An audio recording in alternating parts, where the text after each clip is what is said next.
ঘর থেকে বাইরে বেরিয়েছো মানেই তুমি তোমার কমফোর্ট জোন থেকে অনেক দূরে এসে পড়েছো। এটা ভেবেই বাড়ি থেকে বেরোনো উচিত, আর যেখানে থাকতে হবে সেটাকেই কমফোর্ট জোন বানিয়ে ফেলাই আসল সাকসেস। হাই, আমি মিমি।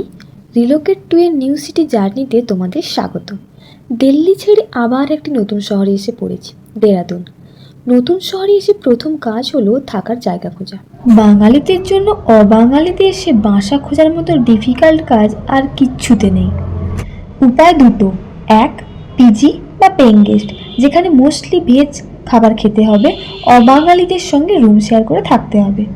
যদি কমফোর্টেবল হতে পারো তাহলে তো ভালোই। আর দুই, রুম রেন্ট। এক্ষেত্রে আরও দুটি কন্ডিশন কাজ করে। এক, রুম ওনার একই বিল্ডিংয়ে থাকবে, সেক্ষেত্রে সিকিউরিটি থাকতে পারে কিন্তু মোস্টলি ভেজ খাবার খেতে হবে। আর দুই, ইন্ডিপেন্ডেন্ট রুমে একা থাকতে হবে, এক্ষেত্রে সিকিউরিটি নেই কিন্তু মনের মতো খাবার রান্না করে খাওয়া যায়।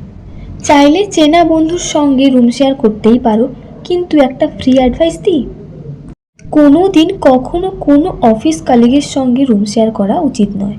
সব সময় মনে রাখতে হবে, নিজের কমফোর্ট জোন থেকে না বেরোলে নিজেকে চেনা যায় না। নিজের ক্ষমতা সম্পর্কে ধারণা নিজের প্রতি কিছুতেই পরিষ্কার হয় না। আমি একা থাকতে ভালোবাসি, একা রান্না করে খেতে ভালোবাসি, নিজের কমফোর্ট জোন থেকে অনেক দূরে এসে নিজেকে খুঁজতে ভালোবাসি।